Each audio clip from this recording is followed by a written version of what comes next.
এরকম ধপাস করে পড়ে গেলাম, আর একটু হলেই পাটা মুচকে যেত। সবাই বারবার করে বারণ করেছিল হিল পরে এসব জায়গায় আসতে। তখন মারাত্মক ঠান্ডা আমাদের কলকাতাতে, তখন প্রায় 10 ডিগ্রি চলছে। ওই সময় আমাদের প্ল্যান হলো ভোর 4টের সময় বেরাবো শান্তিনিকেতনের উদ্দেশ্যে। অনেকক্ষণ গাড়ি জার্নি করবার পরে কফি খেতে দাঁড়ালাম একটা দোকানে। আর শীতকালে এই কফি যে কি শান্তি দেয়, যারা কফি প্রেমী তারাই বোঝে। আর ওই দোকান থেকেই সকালে আমরা ব্রেকফাস্ট করলাম।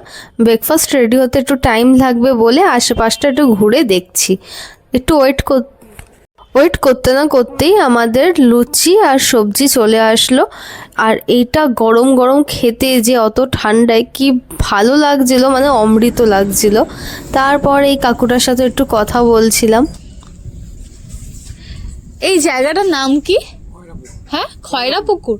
এটা কি শান্তিনিকেতন অনেকটা আগে?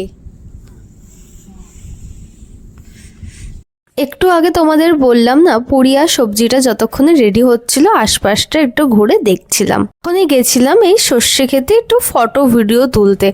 এত ইনস্টাগ্রামে ভাইরাল সর্ষে খেতে গিয়ে ছবি তোলা, তাই আমারও একটু ইচ্ছা হয়েছিল। আর তখন একটা বাচ্চাদের ভ্যান এখান দিয়ে যাচ্ছিল হাই রোড দিয়ে, যেহেতু খুব গ্রাম, বাচ্চারা ভ্যানে করে স্কুলে যাচ্ছিল সবাই।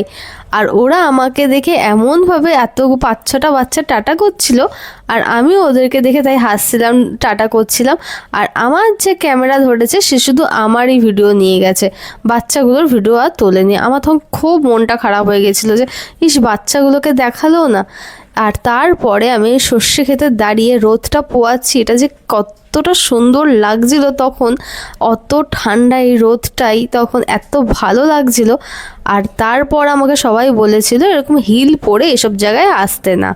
আমি তো কারোর কথা না শুনে ছবি তোলা, ভিডিও তোলাটাই আমার কাছে ইম্পর্টেন্ট, তাই হিল পরে ভালোই ছবি ভিডিও তুলছিলাম। আসার সময় হলো হচ্ছে আসল টুইস্ট। ব্যাস একটু পুরো ধপাস করে পড়ে গেলাম একটা বড়সড় ইলিশ মাছ।